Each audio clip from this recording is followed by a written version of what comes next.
সকালবেলা ঘুম ভাঙতে না ভাঙতেই কানে ভেসে এসেছে সবজিওয়ালা মামার তরকারি তরকারি ডাকটি। শুনেই ঘুম থেকে উঠে ব্যালকনিতে গিয়ে দাঁড়াই। গিয়ে দেখি তরকারিওয়ালা মামার ঝুড়িতে বেশ সুন্দর হরেক রকমের শাক রয়েছে। তার ভিতরে রয়েছে পাট শাকও। শাকগুলো দেখে আমার খুবই ভালো লেগেছে। মাকে বললাম, পাট শাক রাখলে কেমন হয়? মা বলল, যদি খেতে চাও নিয়ে আসো, রান্না করলে ভালোই লাগে। কোনো কথা না বলে পাট শাক নিয়ে নিলাম।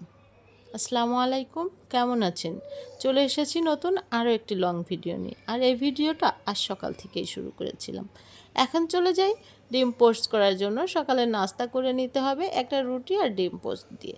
তারপরে দুপুরের খাবার দাবার রেডি করতে হবে, সেই প্রস্তুতি নিতে হবে। যাই হোক, যে কথা বলছিলাম, ঘুম থেকে উঠেই তরকারিওয়ালা মামার ডাক শুনে ব্যালকনিতে গিয়ে দেখেছিলাম এই সবুজ সবুজ পাট শাকগুলো।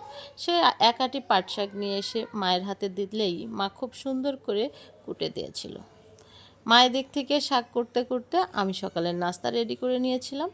রেডি করেই সকালের নাস্তা শেষ করতে না করতেই দুপুরে রান্নার সময় চলে আসে। এদিক থেকে কাজের খালাও চলে এসে খালার মতো করে কাজ শুরু করলো। আমি একটু বসেই ছিলাম। আর যেদিন ইভিনিং শিফটে ডিউটি থাকে, সকাল সকাল রান্নাবাড়া করে কাজকাম গুছায় নিতে নিতে একদমই কিন্তু হাতে সময় পাই না। আর ফেসবুক মামাকে যে সময় দিতে হবে, সেই সময়টাও পাওয়া মুশকিল হয়ে যায়। যাই হোক, আমার গুছিয়ে রাখা পাট শাকগুলো রান্না করার জন্য আমি চুলায় চলে এসেছি। এই যে দেখেন, আমি প্রথমে চুলাতে একটা পাতিল বসিয়েছিলাম, তারপরে শাকগুলো নিয়েছি, তারপরে দিয়ে দিয়েছি পেঁয়াজ কুচি, রসুন কুচি, দিয়ে দিয়েছি কাঁচামরিচ, লবণ দিয়ে আমি কিন্তু শাকটা ভালোভাবে ঢেকে দিয়েছি। কিছুক্ষণের ভিতরে দেখা যাবে একদম নরম হয়ে গিয়েছে।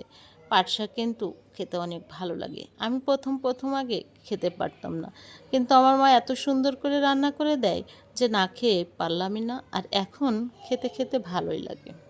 আলহামদুলিল্লাহ, আমি মায়ের কাছ থেকে দেখে দেখে অনেক রান্নাই মায়ের মতো করে শিখে ফেলেছি। আমার মা অনেক ভালো রান্না করে। আর মায়ের হাতের রান্না যে একবার খেয়েছে, সত্যি বলছি, নাম করতে হবে। এখন মায়ের অসুস্থতার জন্য খুব বেশি রান্নাবাড়া করতে পারে না, যদিও সে কম দেখে চোখে। সার্বিক মিলায় তার রান্নার কাজে একদমই মন থাকে না। আর আমি চেষ্টা করি আমি যখন বাসায় থাকি আমার রান্নাবাড়ার কাজগুলো নিজেরই করে নিতে। এই যে দেখেন, আমার কিন্তু শাক রান্নাটা হয়ে যাচ্ছে।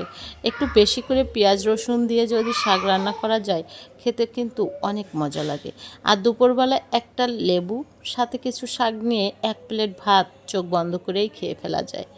যাদের মুখে একদম রুচি থাকে না, মাঝে মাঝে ট্রাই করবেন। সব সময় মাছ মাংস কিন্তু ভালো লাগে না, এই ধরনের শাকসবজি দিয়ে একটু খাবার খেয়ে দেখবেন, ভাত খেতেও ভালো লাগবে, শরীরটাও ভালো লাগবে।